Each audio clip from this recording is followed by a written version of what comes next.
Body Language Secrets of Dwayne Johnson.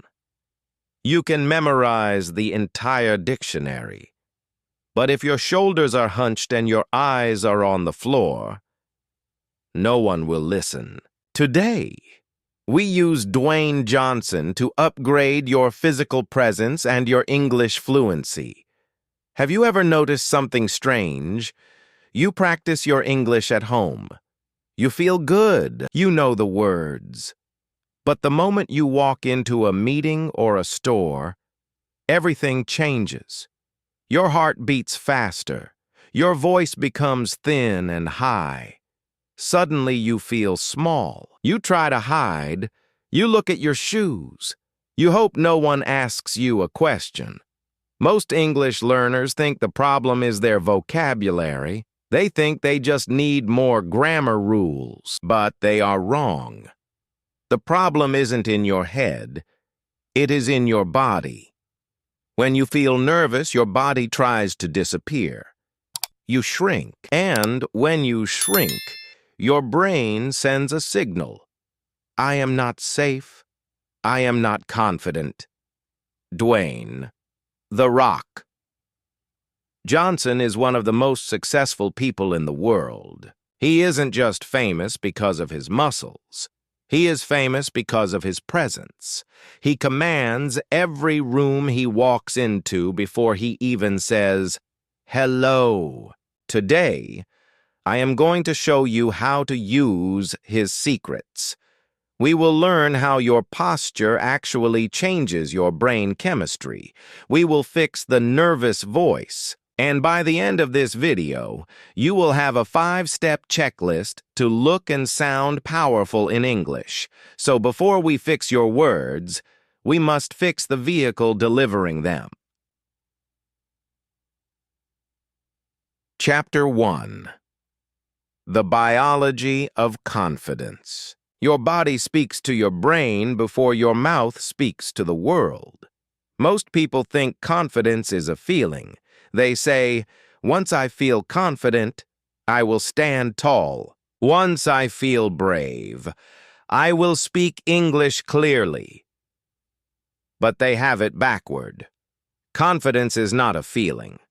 Confidence is a chemical reaction. Think about Dwayne Johnson for a moment. Imagine him walking into a room. His chest is open, his chin is up, his shoulders are broad and relaxed. Do you think he does this because he is famous? No. He does this because he knows the biology of power. When you stand like a leader, your body changes. Science tells us that when we open our posture, our hormones shift. Your testosterone, the hormone of confidence, goes up.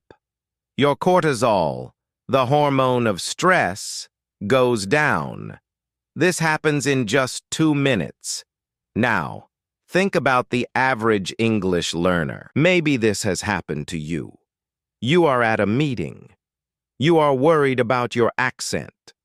So what do? You cross your arms. You lean forward.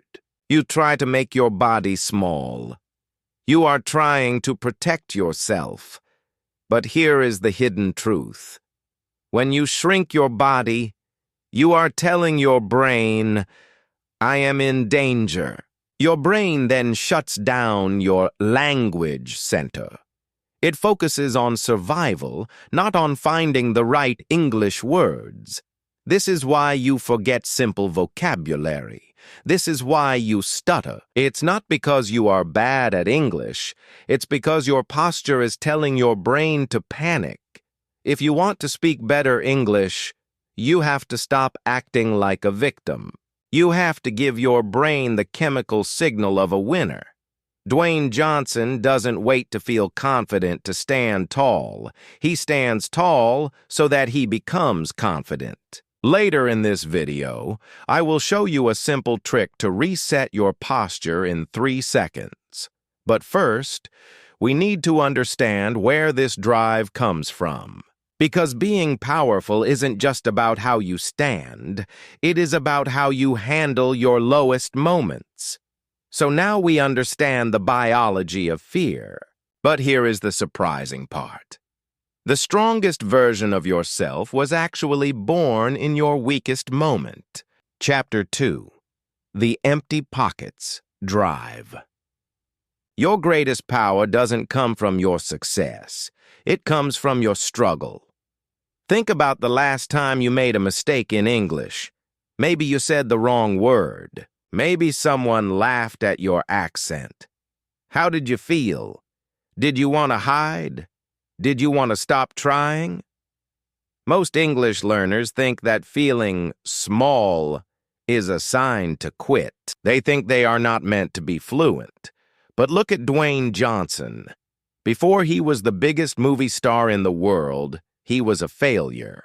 He wanted to be a professional football player. He worked hard. He dreamed big. And then he was cut from the team. He didn't have a house. He didn't have a career. He had exactly $7 in his pocket. Imagine that moment. He was 24 years old. He had to call his father to come pick him up. He felt like a loser.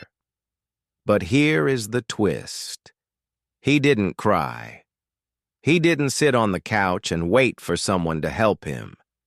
He went to the gym. He trained. He used that $7 as a mental fuel. He told himself, I am never going back to that place. This is what I call the empty pockets drive. When you struggle to find an English word, that is your $7 moment. When you feel embarrassed because you can't express your thoughts, that is your struggle. The difference between a fluent speaker and a beginner is not talent. It is how they use their pain. A beginner feels embarrassed and stops speaking. A leader, a warrior, feels embarrassed and says, I will study harder. I will practice more. I will never feel this way again. Dwayne Johnson carries his $7 story everywhere.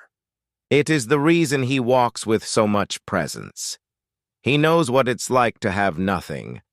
So he owns everything he has now. Maybe you feel like your English is empty right now. Maybe you feel like you have nothing to offer in a conversation.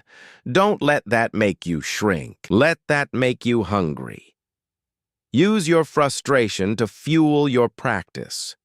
Don't be afraid of the struggle. The struggle is what builds the muscle.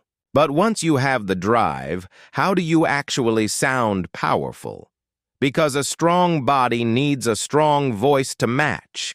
So now we have the fire inside us. But here is the secret to making people listen. It's not about what you say. It's about where the sound comes from. Chapter 3. Speaking from the chest. Your voice is a musical instrument. Stop playing it like a toy.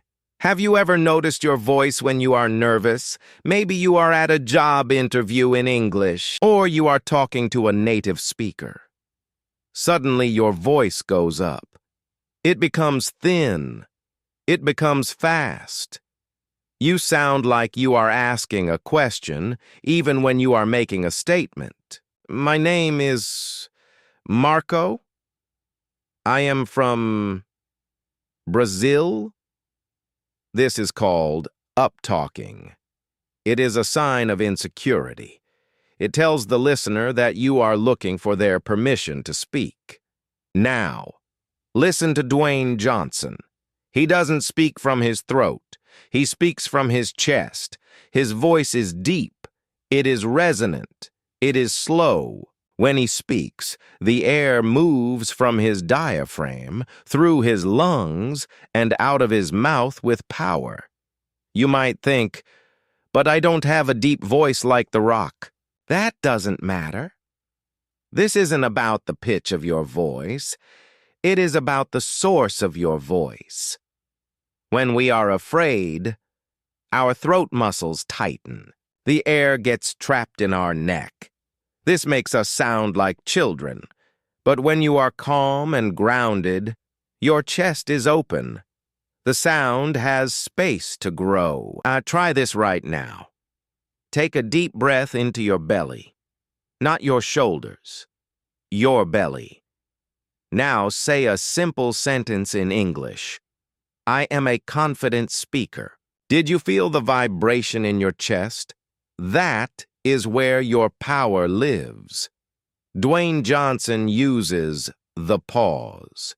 He is not afraid of silence. Nervous English learners speak fast because they want to finish quickly. They want to stop being the center of attention, but a leader is comfortable with attention. A leader speaks slowly. A leader lets their words land. If you want to sound fluent, stop rushing.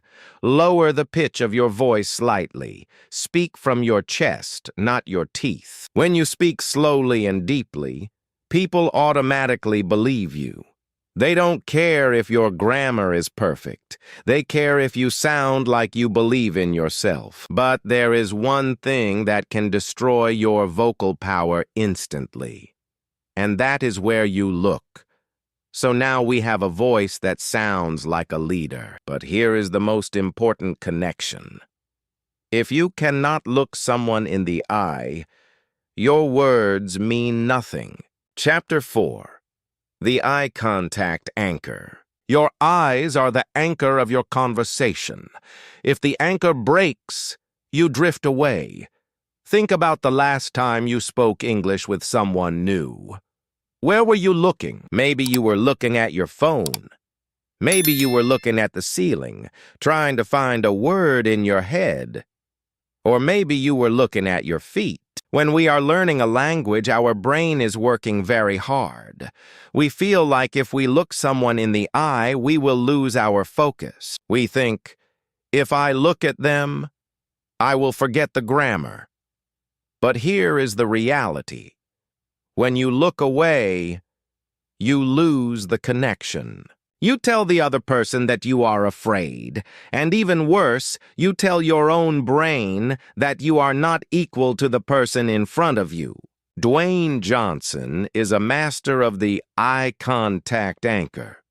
When he talks to a fan, a reporter, or a co-star, he doesn't look around the room. He looks directly at them. He gives them his full attention, but he doesn't do it in an aggressive way. He doesn't stare like he wants to fight. He looks with kindness and presence. This is the secret for English learners. You don't need to stare at someone until they feel uncomfortable. You just need to hold their gaze. Try this simple rule. The 70-30 rule. Look at the person 70% of the time while they are speaking, and look at them 50% to 60% of the time while you are speaking. If you need to think of a word, don't look down at the floor. Looking down is a sign of submission. It makes you look like a student being punished by a teacher. Instead, look to the side. Look at the horizon. Keep your chin level. This keeps your power high even while you are thinking. When you hold someone's gaze, you are telling them, I am here. I am listening. I am confident in my message, even if my English isn't perfect. Dwayne Johnson uses eye contact to build trust. He makes people feel seen. And when people feel seen, they don't care about your mistakes. They care about the connection. So the next time you speak English, find the anchor. Hold the gaze. Don't let your eyes wander like a nervous child. But there is one more thing we must fix. It is the way we take up space in the world. So now we have the eyes of a leader. But here is the biggest mistake learners make. They try to be invisible in a room where they should be a king. Chapter 5. Taking up space. Your fear wants you to be invisible. Your success wants you to be seen. Have you ever walked into a room and felt like you didn't belong there? Maybe it was a big English meeting. Maybe it was a party where everyone was speaking fluently. What did your body do? Most nervous learners do something very specific. They shrink. They pull their elbows into their ribs. They cross their legs tightly. They huddle over their coffee cup. It is like they are trying to take up as little physical space as possible. They are telling the world, "Please don't look at me. I am not here. I am small." But look at Dwayne Johnson. The man is huge, yes. But even if he were half his size, he would still own the room. Why? Because he is not afraid to take up space. When he sits, he leans back. His arms are wide. When he stands, his feet are shoulder-width apart. He doesn't apologize for his physical existence. In the world of psychology, this is called high-power posing. Nervous learners think that by becoming invisible, they are safe from making mistakes. But the opposite is true. When you shrink, you feel more nervous. When you feel more nervous, you make more mistakes. It is a trap. We need to break that trap right now. I want you to try a mini exercise with me. Stop what you are doing. Sit up straight. Now, roll your shoulders back. Open your chest. Take a very deep breath and let it out. Slowly. Feel the difference? Your lungs have more room. Your heart has more space. Suddenly, you don't feel like a victim. You feel like a participant. When you take up space, you are signaling to your brain that you are the alpha in your own life. You are telling yourself that your English, no matter how imperfect, is worth hearing. Dwayne Johnson doesn't walk fast. He moves with a calm, heavy rhythm. He knows that the most important person in the room doesn't need to rush. If you want to speak English powerfully, stop trying to hide. Put your hands on the table. Keep your head high. Let your body be big. When you occupy space, you occupy respect.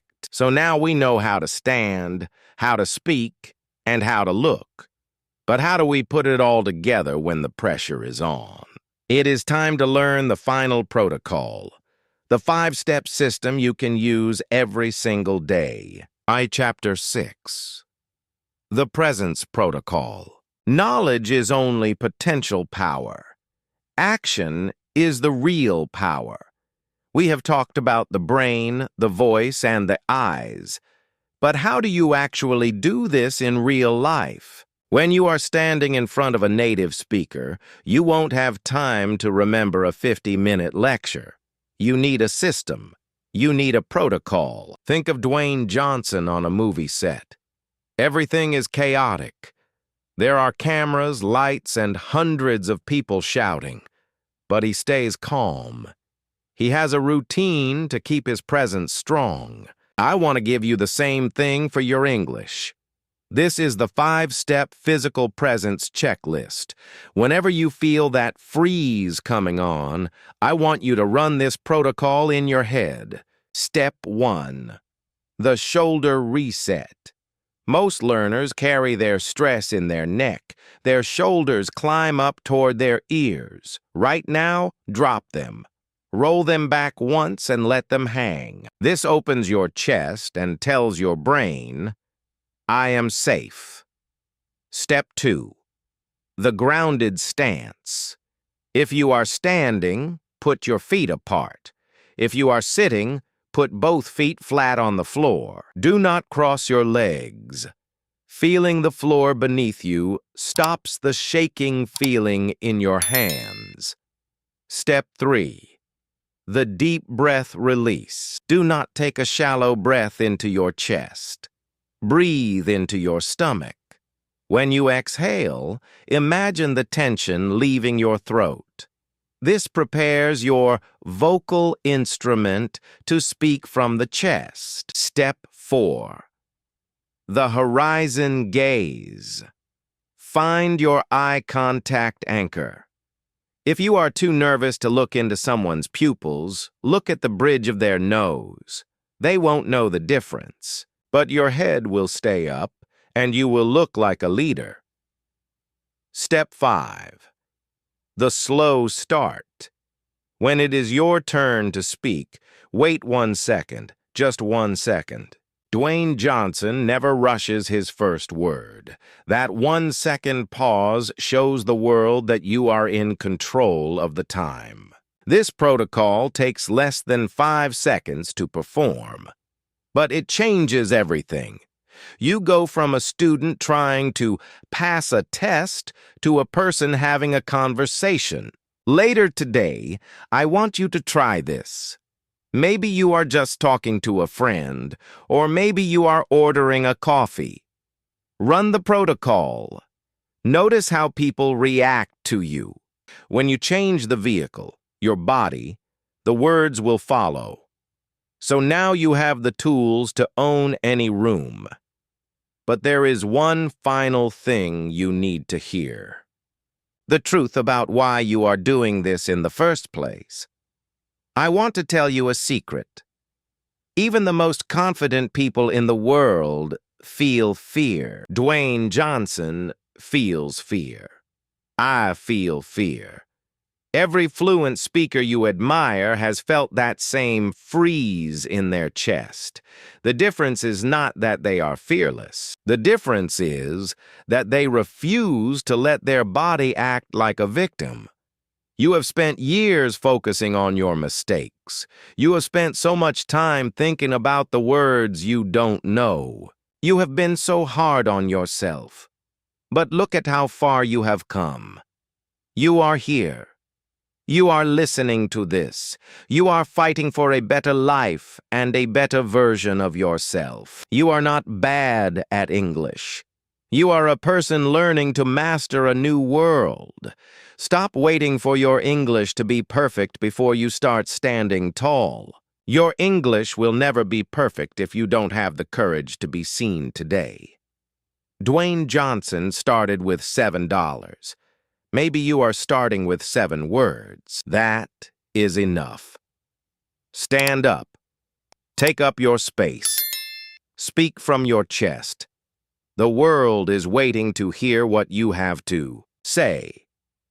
If this lesson helped you see your English journey differently, subscribe to Study English TV. We are here to help you build your confidence and your language at the same time. I want you to make a commitment right now. Go to the comments and write, "I will own the room." By writing those words, you are telling your brain that the days of hiding are over. Download the 5-step physical presence checklist in the description to keep these rules with you. Keep practicing. Keep standing tall. And I will see you in the next lesson.